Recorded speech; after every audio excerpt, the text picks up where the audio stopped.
Seja bem-vindo a mais um momento de exposição da Palavra do Senhor, aqui de uma das dependências da Biblioteca da Igreja Presbiteriana Filadélfia de Araraquara. É um prazer dirigir-me a vocês, hoje é domingo, dia 29 de março de 2020. Domingo próximo passado, nós iniciamos o que denominamos de uma nova série de sermões para tratar do tema da tentação.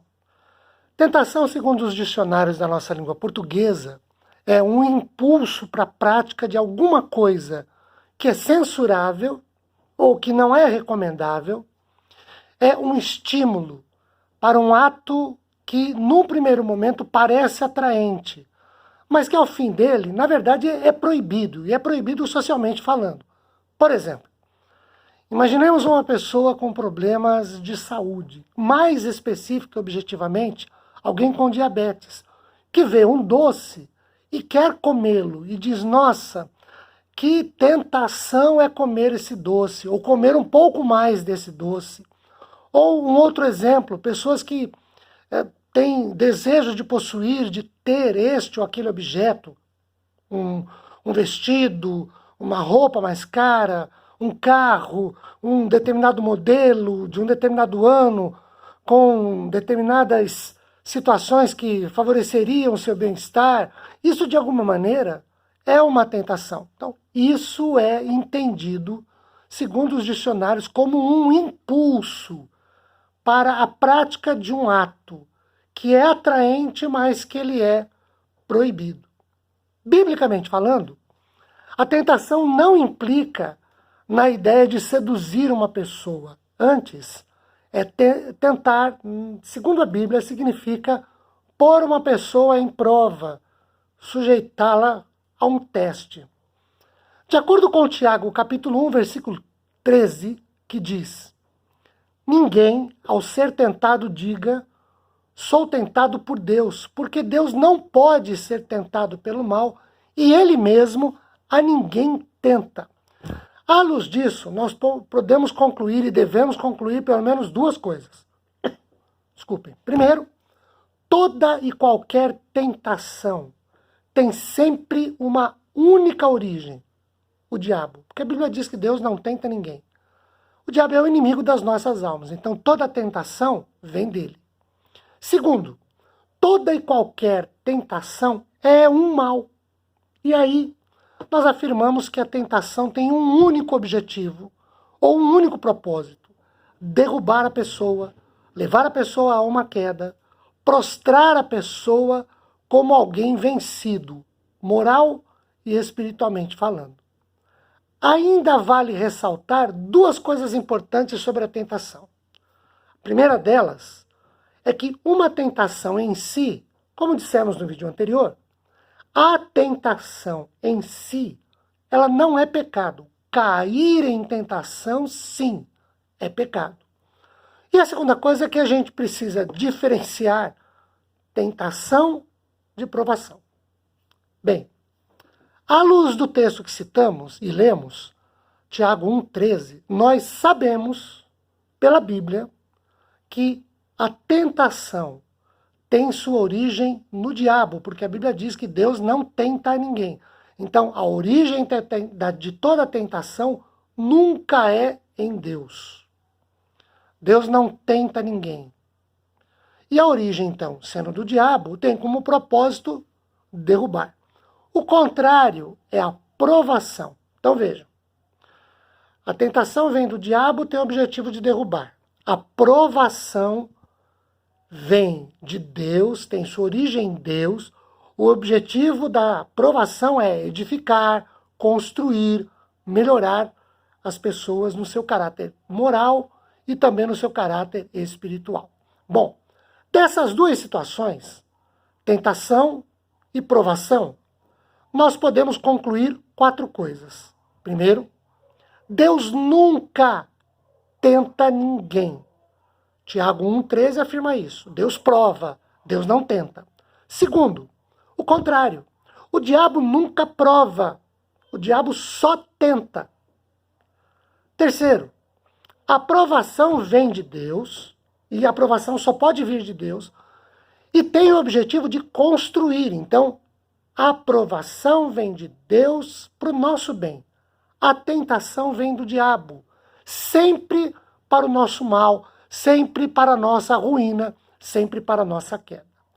Lendo Mateus 6,13, que é o texto que nos servirá de base para a nossa exposição de hoje, nós temos o seguinte: não nos deixes cair em tentação, mas livra-nos do mal, pois teu é o reino, o poder e a glória para sempre.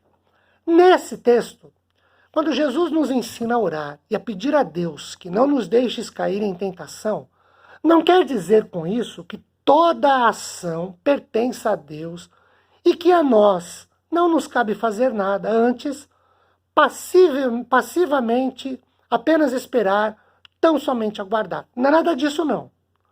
À luz do texto, de nossa parte, nos são necessárias pelo menos duas atitudes para não cairmos em tentação. Quais são essas duas atitudes? A primeira está no próprio livro de Mateus, no capítulo 6, no texto que nós já citamos e lemos aqui, Mateus 6, 13. Quando diz, não nos deixes cair em tentação.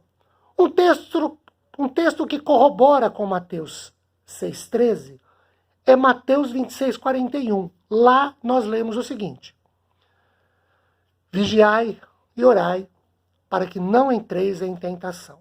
Ou, no que cabe à nossa parte, no enfrentamento da tentação, a oração de Mateus capítulo 6 deve vir acompanhada da vigilância de Mateus 26. Então vejam, esses dois textos, Mateus 6, 13 e Mateus 6, 41, 26, 41, eles nos apresentam dois imperativos. O primeiro é vigiar.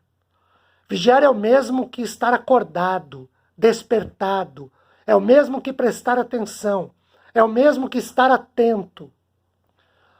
O segundo imperativo é orar. Que é falar com Deus, buscar o Senhor, pedir, clamar ao Senhor. Um comentarista disse no passado que o Senhor, na sua suprema e suficiente providência, poupará o suplicante das tentações desnecessárias quando esse suplicante ora e vigia para não cair em tentação.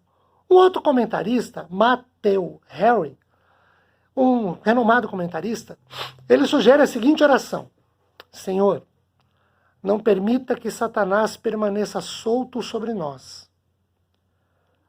Acorrente este leão rugidor, pois ele é sutil e malévolo. Senhor, não nos deixes sozinho, pois somos fracos. Senhor, não coloque pedras de tropeço e laços diante de nós, nem nos coloque em circunstâncias que possam ser uma ocasião para a queda. Devemos, então, orar contra as tentações, tanto por causa do desconforto que ela nos causa, como os transtornos que ela nos provoca. E também devemos, por causa do perigo que corremos de ser vencidos por ela, pela tentação, orarmos para que Deus não permita que, caindo, soframos a consequência, sintamos a culpa e coisas dessa natureza. Então essa é a primeira atitude que devemos tomar para não cair em tentação: orar e vigiar. Há uma segunda, que é não dar atenção à tentação, ou não dar ibope à tentação. Vejam, segundo Pedro, capítulo 3, versículo 17, diz lá o seguinte: amados, prevenidos como estáis de antemão, acautelai-vos, não suceda que, arrastados pelo erro desses insubordinados, descaiais da vossa própria firmeza. A tentação só se torna pecado, e conforme a sugestão do diabo, a prática do mal, quando ela é aceita, quando alguém cede à tentação. Para não cair em tentação, não é desprezá-la, fazer pouco da tentação. Não é isso. É preciso não dar atenção a ela, é preciso evitá-la. Em Provérbios 1:10 lemos o seguinte: filho meu, se os pecadores querem seduzir-te, não consintas. Provérbios 4, de 14 a 19, é um texto extenso, Pelo pouco tempo que nós temos aqui, eu vou pedir que você leia em sua Bíblia, mas eu quero citar que existem nesse texto, Provérbios 4, de 14 a 19, pelo menos 4 recomendações que são muito significativas sobre a parte que nos cabe para nós não cairmos em tentação.